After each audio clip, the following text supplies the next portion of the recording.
Horses have always contributed greatly to British culture, from labour and transport to sport and leisure. It is the craftsmanship that goes into the design and construction of the saddle that makes these uses possible. You get a lot of job satisfaction because you're making something, like for us anyway, you're making something all the way through. And you can look at it and you say, I like that, or I could just improve that a little bit, or I'm not very happy with that, and that's what you do. And what another thing about it as well is you're doing something that very few people can do.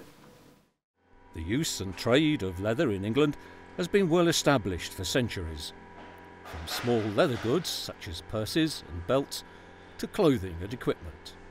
We source the materials from actual people who produce the leather, one is Cedric's in Warsaw and another one is Ridgway's in Worcester. We also use leather sellers who stock leather which could have been produced anywhere in the world. The first process in making a saddle is acquiring the quality leather that's needed. We are shaving the leather at the moment, which is basically we're thinning the leather down to the substance we require. If it's for saddlery, we'll be looking at between 3.5 millimetres and 4 millimetres in terms of the thickness. So we have to look at every piece of leather that comes over the rounding table and make the best of what we can. The leather has to be dyed in a machine known as a drum. Similar to a giant washing machine, it deposits oils and fats from the dye into the leather. And all saddle leather, all our heavy saddle leather, will be drum dyed and it'll be fit for purpose. Saddle leather has to be very, very good quality. Although machines and equipment play a big part in the factory production of leather, a large amount of work and time goes into handling the leather. From the drum house, the leather is 100% moisture content. We reduce it on the machine down to 80%, and now we want to bring it down to 40% before it goes on to the next process.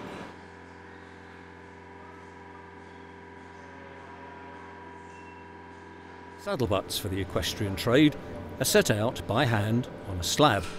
It is important to gain as much stretch out of the material as possible to produce a large, flat and smooth piece of leather. Before a piece of our bridle or saddle leather breaks, it will stretch probably about 40%. Colour and wax layers are stained by hand. This process enables many different textures, shades and colours of leather to be produced. What Paul's doing now is greasing, which is basically a dubbing. So it's beef and mutton fat and cod oil, which we make ourselves, buy the raw material and do it all ourselves, and that's what you do, is spread in the grease, then you will hang it up and leave it overnight. The final process is quality control, to ensure the leather is of a high enough standard. We're just craftsmen, you know. Keith Bryan is an award-winning saddle maker, supplying, among others, international event riders and the household cavalry. One time in Warsaw itself, there was actually 30,000 people involved in the leather trade. Not just saddles, handbags, you name it, luggage, harness work. If you count Birmingham as well, it was known as the city of 1,000 trades.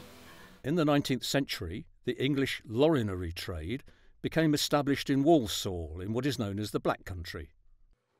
Keith Bryan has been handcrafting leather saddles since 1983. If you think about it, harness work was the car industry. You know, horses and carts and harnesses was the car industry of the day.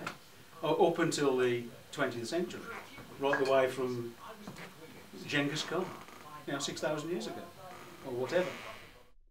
The saddle is the foundation of riding and managing horses in multiple ways. So, in what ways can they be used? And how does this impact on the qualities of a saddle? This is the flap, this is the seat. When you sit on it, your legs are going straightish. Whereas on a jumping saddle, your legs are up like this. And that's what they do in dressage. They sit and them sort of like feeling the horse and pressing the horse for the horse to do the movements they want them to do. So they're using the reins and the legs and also the position of the body on the seat to make the horse do whatever discipline they wanted to do. Different saddles, different shapes, different disciplines, different size riders, different size horses. It gets very complicated. The craftsmanship in a saddle takes skill, time and practice. The components to build the saddle are cut from the leather. Each piece is cut from a specific part and type of hide to ensure balance and consistency of the saddle and its requirements. This is what we call solids because it's thick leather. This is an actual butt. There's a pair of butts that come in pairs. It's leather, but the name is a butt or bend. This is hard wearing. It's to fit on the inside of your legs and everything else. And it's called a pair of butts because if you look at it, if I put this together, that's the cow's backbone running down there, and that's its backside. It ain't all that. This is just part of the cow, and then it's cut down the middle, so you've got each side of the cow in actual fact. And to cut that, we use different tools. These are knives made from high-speed steel axle blades. And to cut anything that's thick, you need like a little cat's claw. Different knives for different jobs. This one is for thick, tough leather. It's like a little claw. This one I use for softer leather, any thinner hides. And this one I use for cutting foam and felt. Things like that. But you have to have different shapes for different jobs. This part of the leather here is the best part. That's really nice, tight, good leather there. This is the belly, which is the underside of the cow. And it's a softer leather, it gets softer. It's not so durable as that. This is coming up to the shoulder and has got mainly more marks in it. And also it's softer than this part. So if you're cutting it with a machine, the machine doesn't know this. So you could cut one side of the saddle out of something from here and the other side from there. And when you sit on it after a while, you'll feel that this side feels stiffer than that. So everything has to be paired up. And a machine can't do that, even though they do it on these production lines. And this is what I'm saying about handmade stuff is the best, because that's the way it's done. You're using your brain. The trouble is with these machines, they haven't got the brain. Now this is a hide.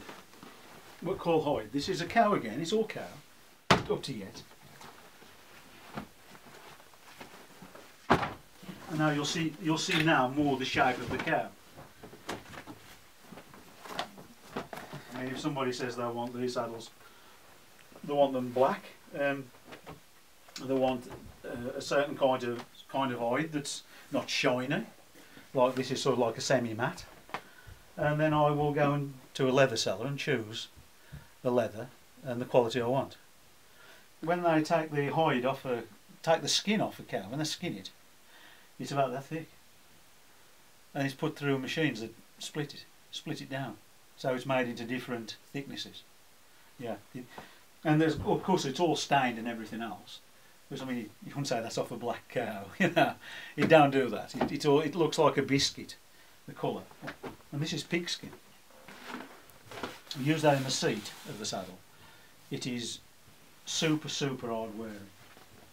And to be quite honest, mouse saddles was this colour at one time, but mouse saddles in a sin were black. It was a bit more interesting in the old days. The tree provides a basic frame for the saddle.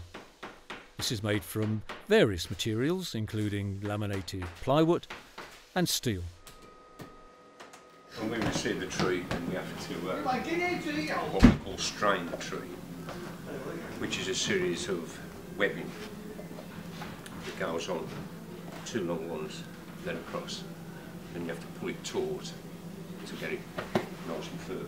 We get the components which are cut out, not cut in room, and without a skirt, each side, mark it all off, and we call that a seaming, which is the seat, and then it goes into the machine shop, gets machined, so this component and those components get joined together by a welt, that just pulled back on tight, and that's the top. And then we get the components cut out for us, they're prepared, put together, edge strip stained, marked for machining, and they're all machined up.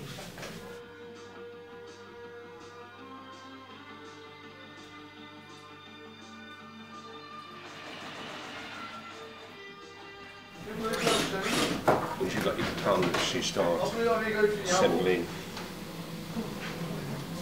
to the marks that you have and the fits. What you want to do with the components is the panel. Again, there's a cut out by patterns in the cutting room, so you cut out the shapes required. That's the machine on, that's the machine on. We get it back, and then we have to fill it with flock, which is bags of one. And basically it's a point of filling the panel all the way through until it's full, completely full. This is the panel, okay? And then what we call points. The points go in the pocket. Each side is pulled up tight, tacked and tacked, then that's hand stitched all the way in. And then when that's secured, you pull it up the back, and that is also hand stitched. And when it's level, it's pulled tight, like as you can see, and then it's checked. Everything's equal. Like the gap there to be the same there, so the flaps are equal. And once that's done, it's ready to go. The saddle and the leather is made in the factory, and then we try and just adjust it slightly to make the horse. You can have them completely made to measure, but a lot of my tack is shared between numerous horses, so they don't all have their own saddle and bridle. We share it, so we just try and get a rough, get a good fit for the main horse it's for, and then adjust it with numbness and pads and flocking to fit the rest. The best quality is all about the fit as well. That the fit for the horse and rider is paramount. A good workmanship obviously means it lasts a bit longer and is better value for money for us. And better quality means better fit for the horse, which gives us a better performance. All of my tack is English made, which I think gives a better quality leather, and means that it's just all based in this country, which is really important.